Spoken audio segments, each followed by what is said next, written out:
बिस्मिल्लाहिर्रहमानिर्रहीम अस्सलाम वालेकुम countable noun سيسي او uncountable noun سيسي هذا ننبدا تستوي countable noun اول بولي كوجي countable noun يعني اسم چې کوم کاونټ کولی شو those noun can be counted هغه noun هغه سیز چې کوم موږ سیجل کولی شو موږ کاونټ کولی شو کاونټ کول مطلب موږ شمارلی شو موږ هغوی تعداد معلومولی شو هغې ته څه وایي countable noun لکه زه تاسو ته دلته ولیکم those noun simple definition دی those noun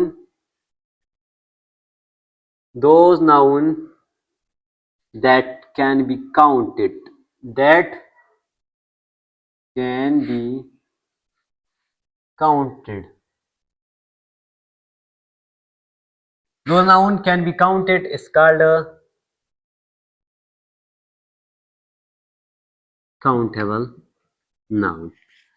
یعنی موږ سره هغه اسم چې کوم موږ چل کولی شو موږ کاونټ کولی شو موږ د هغې تعداد شمارلی شو ته به موږ څنګه سوي کاونټیبل ناون لکه هغه اوس مثال په طور کې څه شي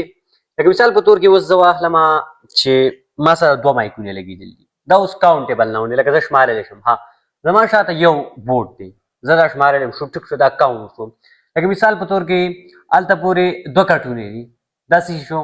کاونټیبل ناون شو هغه پورې چې کوم دی هغه یو ګیټ دی دا څه شو کاونټیبل ناون شو مطلب هر هغه څیز چې د هغې تعداد یا هغې موږ نمبر شمارلی شو تعداد شمارلی شو هغه موږ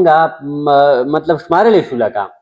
موږ د هغې تعداد معلومولی شو هغې ته به موږ څه وو کاونټیبل ناون مثال په طور کې ایجي ټیبل شو ها بورډ څو بورډونه دي موږ ته پته لګي که نه موبایل څو موبایل دي مطلب هر ځای کې دي اوس یو موبایل خو دلته دی لکه اوس ټول پاکستان موبایل یې ته راجمع کړه شمار خو به کېږي که نه څه وخت پس خو به شمار کېږي که نه مطلب کاونټ پاسبل ده چې دا خبره کاونټ کېږي ها اوس انکاونټیبل ناون څه شی دی کاونټیبل ناون خو کلیر شو که نه انکاونټیبل ناون څه شی دی انکاونټیبل ناون سیم ټو سیم د دې اپوزیټ دی انکاونټیبل ناون هغه ناون موږ سره چې کوم موږ سیچل کولی شو موږ شمارلی نه شو کاونټ سیچل کولی شو مطلب نوم نه ظاهره دی کاونټ کولی شو uncountable मतलब نشي شمارلو those noun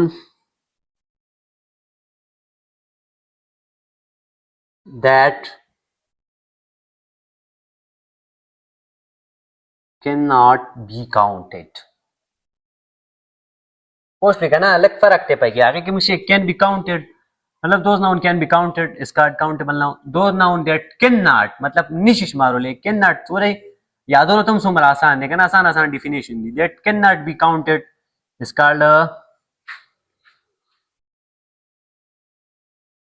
uncountable noun سمپل خبره مثال په طور کې دې له موږ ورکړو لکه اوس راشي زما د سر ویښتو پسې شمارلی شئ دا تاسو نشئ شمارلی که نه مطلب کوم به پاسبل نه ده ناممکن نه خبره ده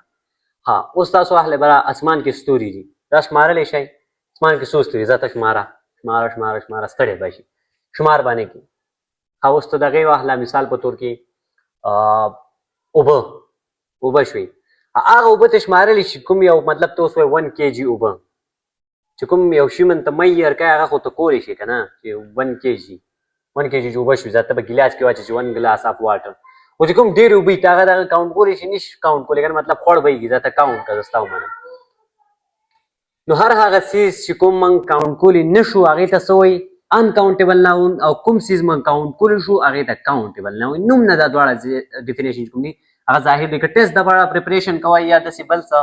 ایگزام وي ستاسو نو دا سمپل ډیفینیشن دی countable noun uncountable noun سمپل خبرې نور به انشاءالله موږ مزید په دې چینل باندې تاسو ته داسې